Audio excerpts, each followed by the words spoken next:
Thanks, Jen. With us, Bill O'Reilly in the Factor Follow-Up segment tonight, processing the domestic violence currently embarrassing the National Football League. An executive of the Tea Party News Network says all the coverage may be designed to do a very specific thing. With us now, ScottieNellHughes, author of the brand new book, Roar, The New Conservative Woman Speaks Out. So what about the national media coverage of the NFL?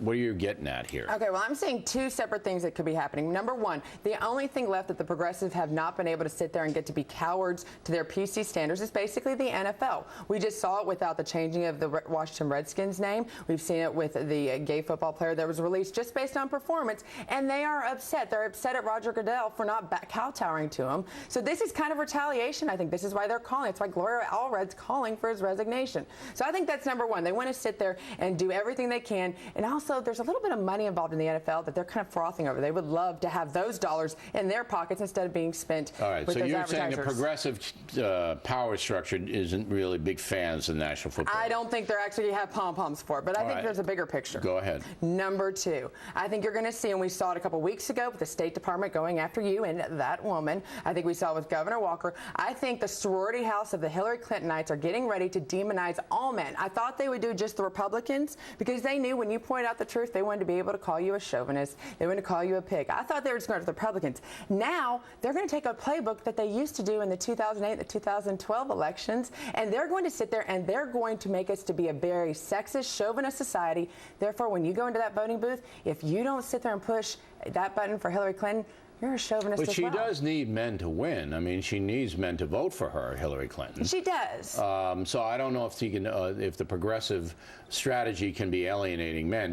But how does that link into the NFL? I mean, you're putting a political component into what is largely a social situation in the sense that the guys in the NFL who have allegedly committed these crimes, they don't have any political agenda. They're just out of control or damaged people if they did it.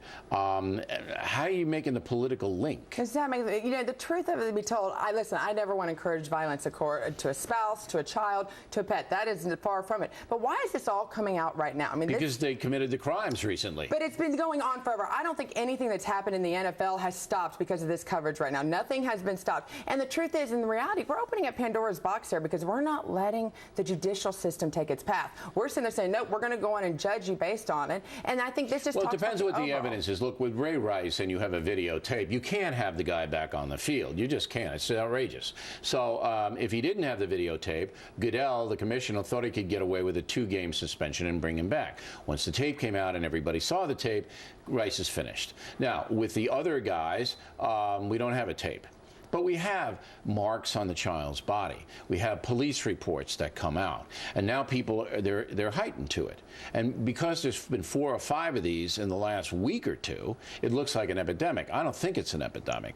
But you're saying that these things have been seized upon by the national media to portray men as brutalizers? To portray our society as being a very sexist society, which is exactly opposite from the truth. We saw in 2008, 2012, where all of a sudden, and yes, there are race issues in America, but all of a sudden there was always everybody's racist, everybody, and so they sat there and said, when people went in those voting booths to vote for Barack Obama, they either voted for it because they liked the Democrat policies represented, or they thought, you know what, we have a race problem in our country, we're going to stop it, having a black president would be a reason to stop it, or number 3, they wanted to change history. They wanted to be a part of changing history. I think you're going to see answers 2 and 3 brought back from the playbook. So you think that, and it can't be Hillary Clinton herself, it's got to be her surrogates to do it. It's completely all right. That's going to, if you don't like Hillary or criticize Hillary, that you're a sexist. I mean, that State Department thing, but that backfired on them. Yes, because it was you. That was you. And not everybody else has the platform or the brains or the wit how to handle the situation. We're going to see other if situations pop up, and they're not going to have your class, and they're not going to have your intelligence out to handle it, and it's going to blow up to be a big storm. All right. Ms. Hughes, thank you. The book